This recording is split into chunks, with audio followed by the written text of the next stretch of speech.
Here we have a little lathe. It's in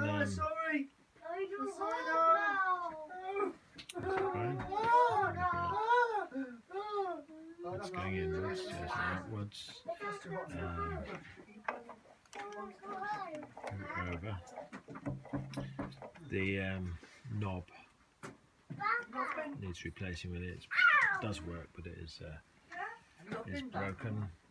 It has lead screws, it can be used for screw cutting. Comes complete with the chuck, tail stock. Now the variable speed control is missing. That's the mains inlet coming in through there. Here is the supply to the motor.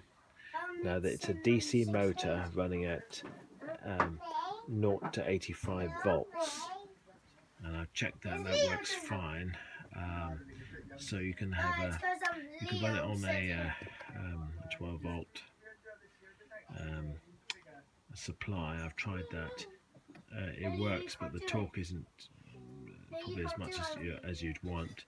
But if you rig 2 or 3, say 3 12 volt batteries together, accumulators from like a car or a lorry, this would be ideal for field work or shows, etc. So as I was saying, it hasn't had an awful lot of use. It is exactly what it is. Dented on this metal shield at the back. You've got the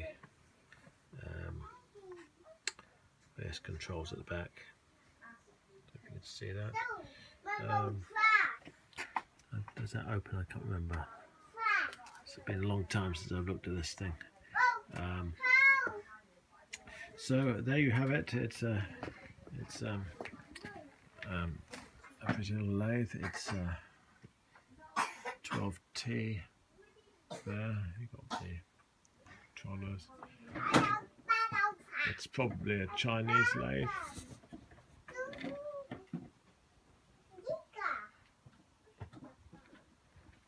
You can pick it up, although it's a solid construction, obviously. No evidence of any wear on it, as I can see. It looks still got the original machining marks on it. For when it was manufactured, so there's no wear or knocks and dents out of it.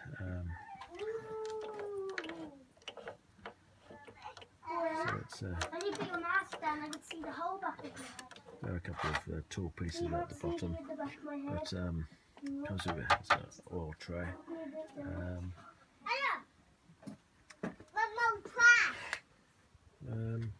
So it is what it is. I mean, it's ideal for model maker's lathe, tool maker's lathe. We've got the quick release on the tools. I mean, it's all there. I mean, it's and of course, knowing that it's a DC motor, you can just run it with variable speed control very quietly. Very, very nice.